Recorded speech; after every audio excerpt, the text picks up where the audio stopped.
Okay. तो ये flowers अगर आपको मिल जाएंगे तो स्पेशल हो जाएगा, पर क्या आप उसको ऐसे ही पकड़ के सामने देख रहे होंगे जैसे सोहम देख रहा है और शायद जैसे इकरा देख रही होती, या आप उसको साइड में रख के बैठ के बस मन ही मन मुस्कुरा रहे होते, क्या कर रहे होते? एक ही सिचुएशन में कुछ चीजें सिमिलर हो सकती है हम सबके थॉट, फीलिंग, एक्शंस में, और कुछ चीजें डिफरेंट भी हो सकती है, राइट? और कॉन्टेक्स्ट समझना बहुत जरूरी है सिचुएशन में। हमें हमेशा एक लाइन का ध्यान रखना होता है, और वो लाइन ये है कि जो मैं सोच रही हूँ और महसूस कर रही हूँ, what I am thinking and what I am feeling, that may not be exactly like what the other person is thinking and feeling.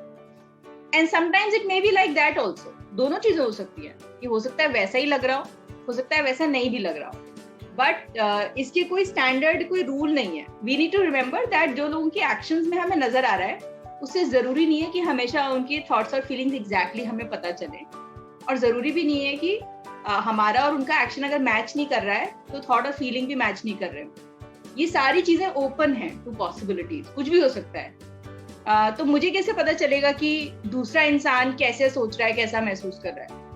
अगर हर वक्त सेम नहीं सोच रहे हम तो कैसे पता चलेगा? How will I know what is the other person thinking and feeling? जैसे सोहम जैसे हैं भाई, उन्होंने पकड़ा हाथ में सामने फ्लावर और उसी को देखते रहे पूरा टाइम, आधा घंटा, ठीक है।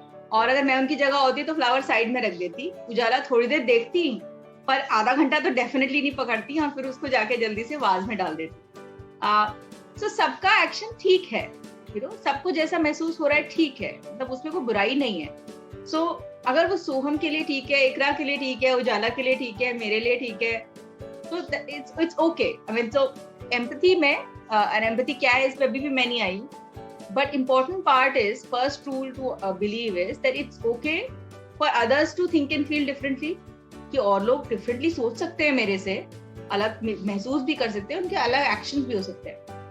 And same applies to me also, मैं भी अलग तरीके से सोच सकती हूँ, I can feel differently, I can think differently, and I can also be different, and that's okay.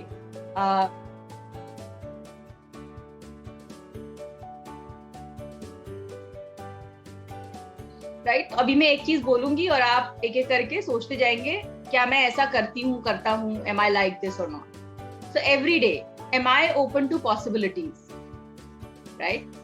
तो ये मेरा जो स्विच है to being open to possibilities, ये ऑन होना चाहिए, ट्रू वाली सेटिंग पे होना चाहिए। क्योंकि अगर if I am not open to possibilities of different things, कि हो सकता है संडे को कोई 5 बजे ही उठ जाया करे, हो सकता है कुछ लोग संडे को 11 बजे उठें, I have to be open to this possibility. हो सकता है किसी को इस टाइम पे बहुत भूख लग रही हो सकता है किसी ने आज सुबह इतना खा लिया है कि पूरा दिन रात तक चलेगा वो। I have to be open to these possibilities. मैं कैसे तय करूं कि सबकी लाइफ में क्या हो रहा है? Second point, assuming what is happening.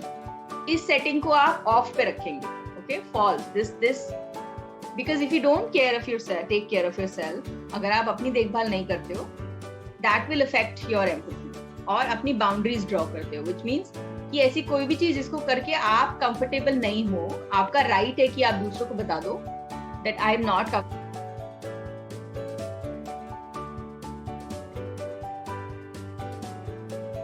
हमारे फोकस को हटा दे, वो एम्पैथी पे असर डालती है। तो आपको ध्यान रखना है, जो हमने पॉइंट रखा था ना, टेकिंग केयर ऑफ योरसेल्फ, वो इसीलिए था दैट नो वेरी वेल कि anything that is impacting you will impact your empathy, given है, राइट?